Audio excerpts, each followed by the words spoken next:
Jusqu'ici, Mike Winkelmann était un geek parmi tant d'autres, mais depuis la vente de son œuvre entièrement virtuelle, il fait partie du top 3 des artistes les plus chers de leur vivant. Un record qui révolutionne le marché de l'art numérique, resté longtemps confidentiel, mais qui n'étonne pas ce formateur dans le secteur des nouvelles technologies. Et là aussi, on voit qui maintenant possède cette œuvre. Donc là, c'est Meta Kowan qui a donc acheté cette œuvre.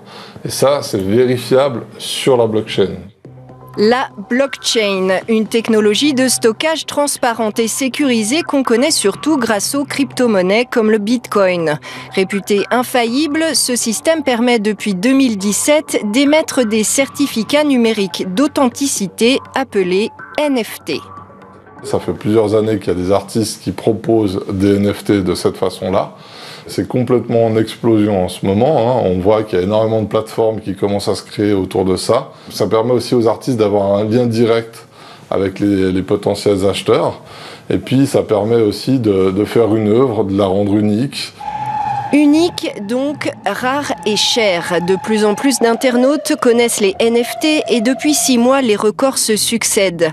Les enchères se font en Ethereum, une crypto-monnaie, et prennent complètement de court les acteurs habituels du marché de l'art.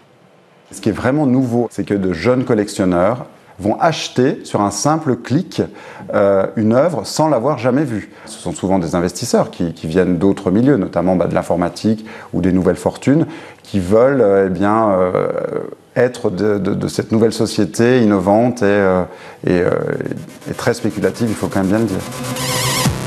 Une bulle spéculative autour de l'art numérique comparable à la bulle Internet des années 2000, notamment parce que pour beaucoup de collectionneurs, la dimension artistique reste secondaire, seule la rareté compte.